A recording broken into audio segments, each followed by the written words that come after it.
For centuries, households in the areas surrounding Lake Albert have earned their living from subsistence agriculture, pastoralism, fishing and hunting, while some affluent households engaged in commercial activities. The rest of the land neighboring Lake Albert forms national parks, afloat with a variety of animal and plant species that attract tourists from all around the world. Crude oil exploration has had profound impact the world over on the economic, social and cultural dimensions of the communities. International Alert and its partners have for long been concerned about the effect of oil discovery in Uganda.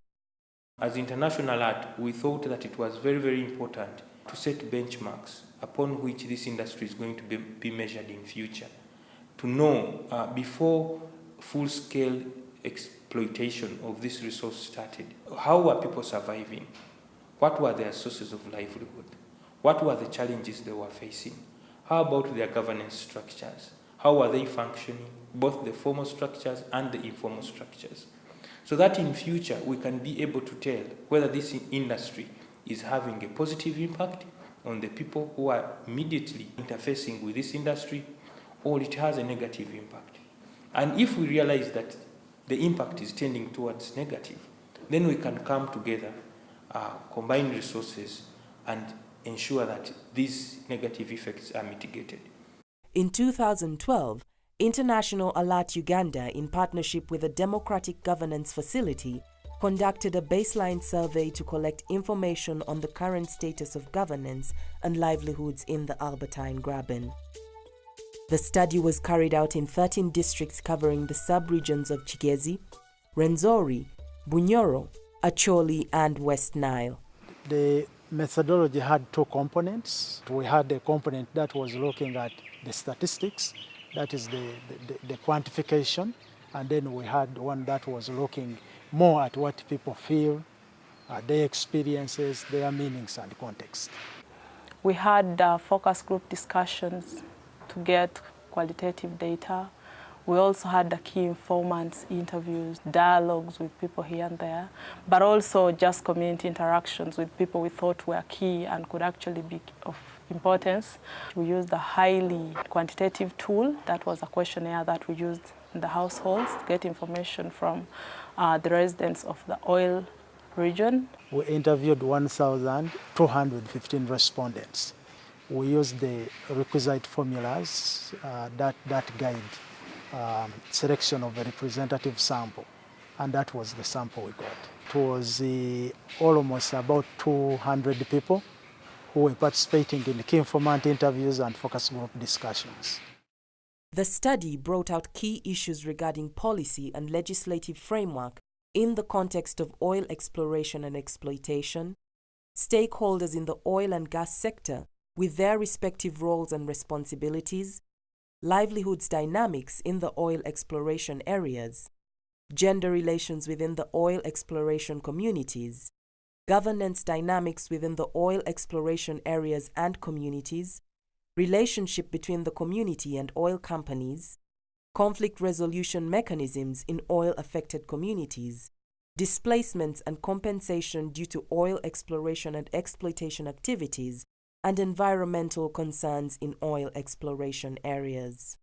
In areas where oil exploration and maybe exploitation has somehow started, the number of challenges around, like people fearing maybe to be evicted from their lands, or people fearing of the side effects on the environment. And basically where we went, in areas like Bulisa, in areas like Hoima and Changwari, those fears are there. There are also expectations like of getting employment, having social services. On the ground, we found in those areas where oil exploration has started a bit, there are some few of those social services or social amenities that are already being planned, like schools or maybe like roads a bit. But again, in setting up those infrastructure, a number of people have been affected, like their houses demolished. So some of the fears in terms of compensations, some of the fears in terms of where shall we go, like the pastoralists in Rwenzori, all those fears are there. The rays from the midday sun blaze hot. Tucked under the cool shade of a tree, Lubega Isaac reads the paper, occasionally sipping tea. Close by, a fishing net is carefully put together. This is Ntoroko, located more than 75 kilometers away from Fort Portal town in the western region of Uganda. Lubega is engaged in conversation by an official from International Alert Uganda. Yes.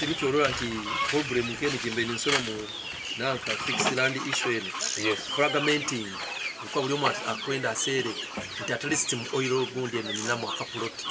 So that fragmenting is a problem also. Oil discovery is without doubt bound to change the governance and livelihoods in this region.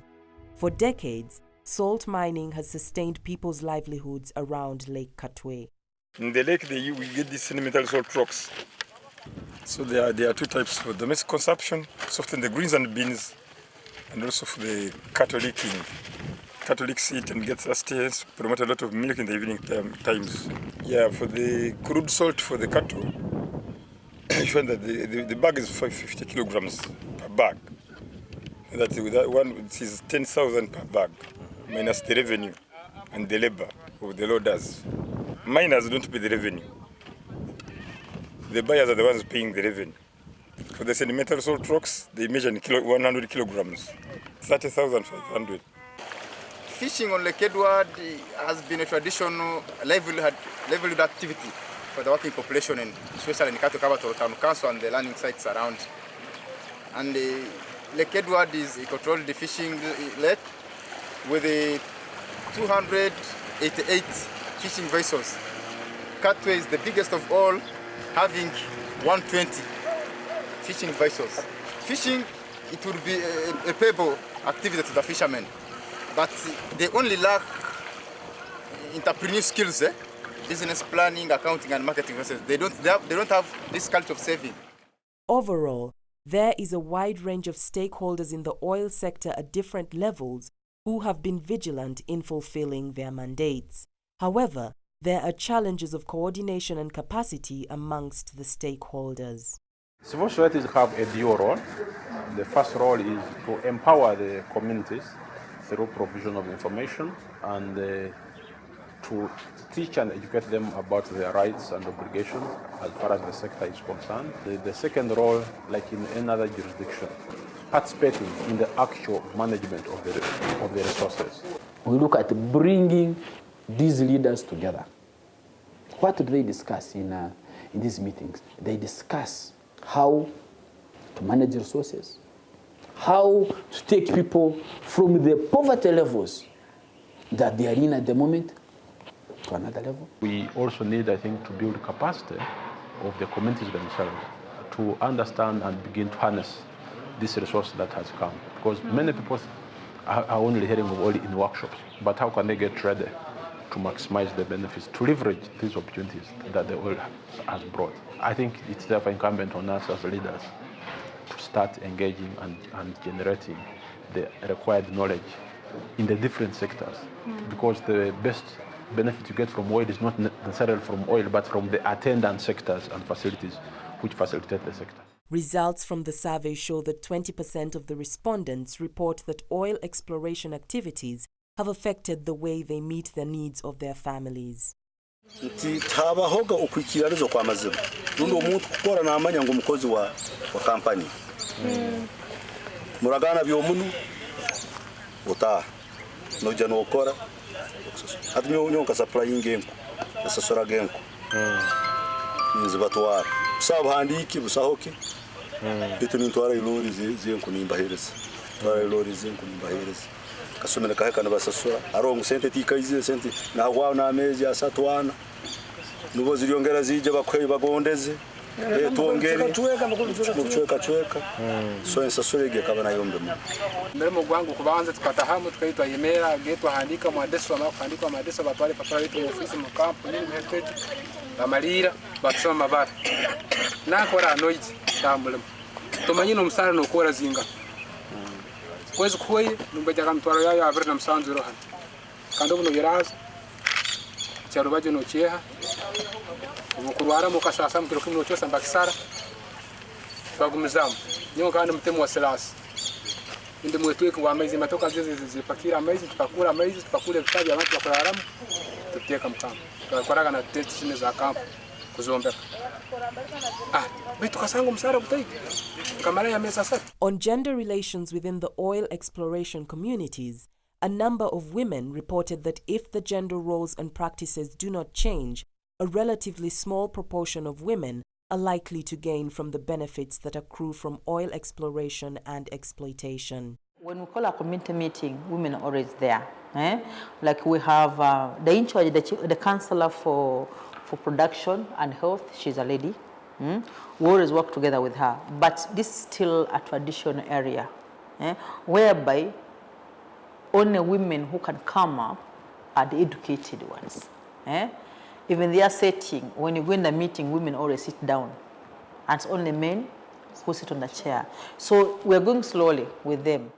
Although there are protracted efforts to improve governance approach in the oil and gas sector, this study reveals that the capacity of governance structures at local government level to coordinate, monitor and supervise oil exploration and exploitation activities was perceived by stakeholders as weak. I want to say something about consultation. On Tuesday, we had a meeting with the RDCs of both Hoima and Bulisa, the LC5s, the chairpersons. We had the community development officers for both districts. We had the DHOs for both districts in Hoima.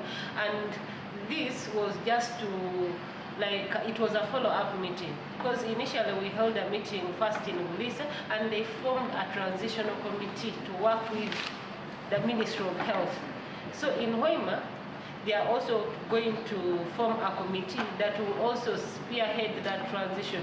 So it's not that we are not consulting. Politicians also are using oil and gas to their advantage and to the disadvantage of the community. And nobody seems to take lead in settling these things carefully so that the community understand what oil and gas is all about.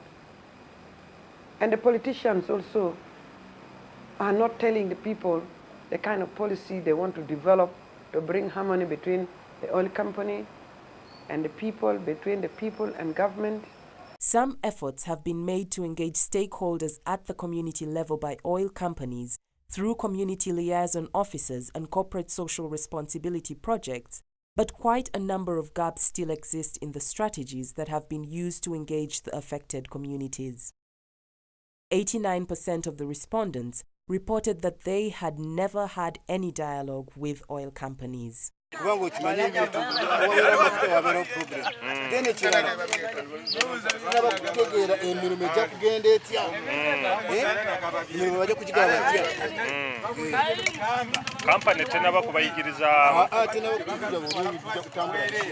This may have serious implications for peaceful coexistence and building sustainable, mutually beneficial relationships between affected communities and oil companies.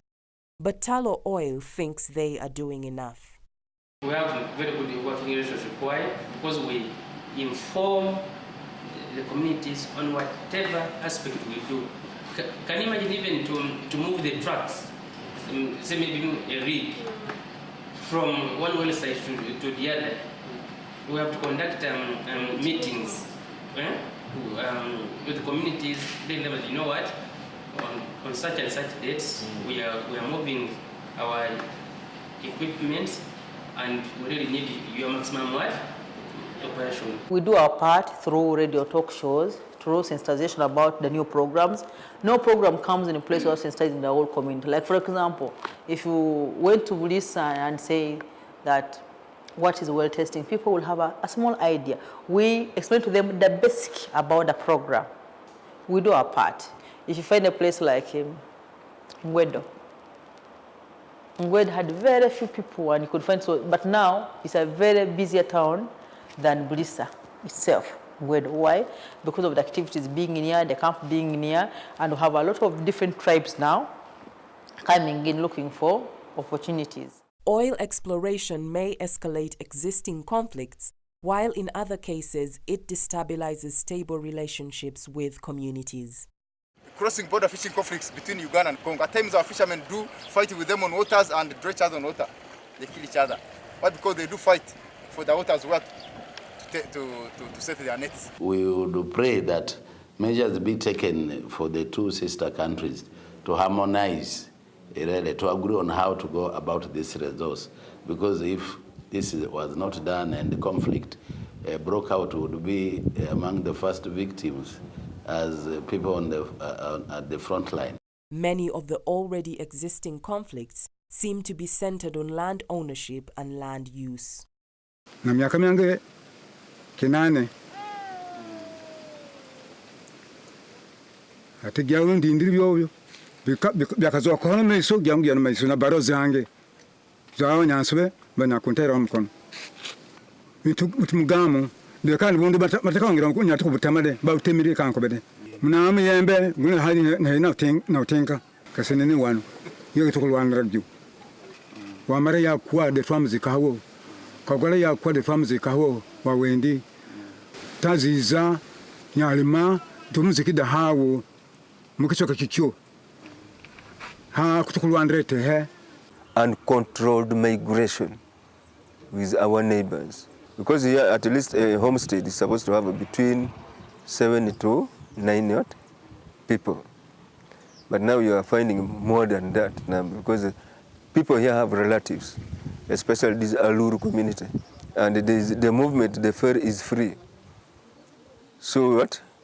The moment somebody reaches Panyimori, has to board the ferry up to Wanseko. So that's a movement, and they are not checked.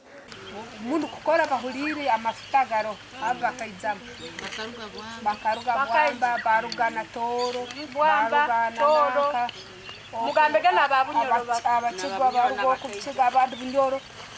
Government tells certain measure ya restriction kuba bateka restriction omuntu wena atali musi wawo ne community mujegese batamuwa omwanya batababaika muno kwa center okwaja kubafukira ekizibu mu future nizo sente batwayire kuli oli nagule kibanya naleta sente zingi nalizinga ati eventually bagenze kusanga bana bantu batandika baguraga hano bwa magita tebali balisa ati batandika kulwanisa balugemu kandi already bakabaguza. There is also need to address land tenure here so that we modernize. Because if you went with the customary tenure, it is recognized under our law. But in our situation, it is very rather delicate because it involves communal ownership, where you cannot define or get who is the owner and what right does he have if you are owning something in common. Say the Land Act, it has gaps which cannot easily be filled by these weak, newly formed institutions. The issue of compensation for many was a contentious one, as the community was not clear on who was to compensate them and for what. Izibo braba rizokere mu itaka lyange. Government nanuli. Kusasuro kwange no kurwaho kwange. Kandeke kwabo obsente kireke nkarwaho nkagenda. Kabuli abukahwaho. Mtaikaire ni ntunga ya kasente. Tube no kuranga na government. Kila government kuserekese. People want to be paid for the value of their land lost. Because for us, we compensate for a season. And now, whoever was compensated, everybody ran for iron sheets, motorcycles. That's why you're seeing a lot of new iron sheets. So people, it gave a chance to people who never dreamt of having iron sheets, houses, to have them. Community members, on the other hand, felt that the compensation given was not fair. Concerns were also raised by stakeholders about the impact that oil exploration activities will have on the environment and the adequacy of mitigation measures. Kandi batuwegese tumanye kwirinda kwitu nkubakote namuna uko amafuta gano barugaiha gasoko gwango butwa ibyoma bisokuleta abantu kuyamwe ndwara tukafu. So even to government correct. The most important thing here, there are animals which like to drink salt water, sulfur water, like buffaloes, like these water hogs, like flamingos. They like algae from the hot springs.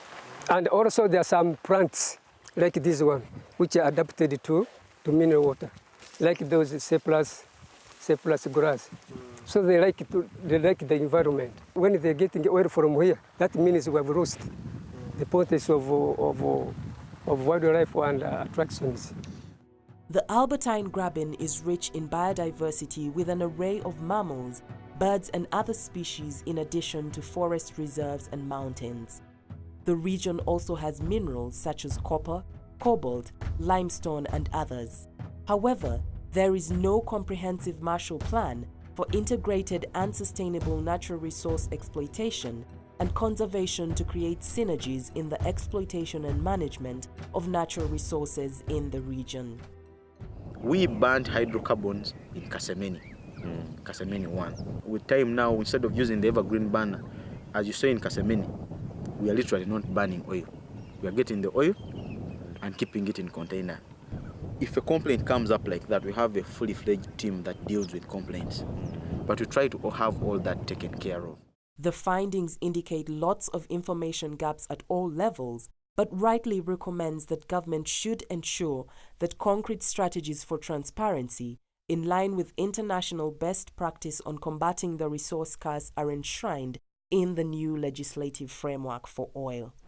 We need a strong, robust legal and policy framework that can regulate this to ensure that there is transparency and accountability within the sector, and also to ensure that when the resources eventually come, there is maximal benefits arising therefrom, both for the communities and for the whole country. The study further recommends that oil companies should incorporate their corporate social responsibility projects in the district development plans and work hand in hand with local government and communities to implement planned development projects. Government, in partnership with civil society, district task forces and the private sector, should engage communities in dialogue on specific issues relating to oil exploration and exploitation that affect communities at the local level. A detailed program needs to be developed at the local government level aimed at preparing and building the capacity of affected people before they receive their compensation packages. The government should develop a comprehensive evidence-based program to strengthen vocational skills training. Government should effectively promote participation of all stakeholders by operationalizing the laws and policies developed for managing the oil and gas sector, ensuring that these laws and policies set clear guidelines on the role of each stakeholder in the sector. The government should also pay special attention to capturing local content in the development of oil and gas policies. This should involve setting up local content committees at local government and community level to monitor local content targets in their respective localities.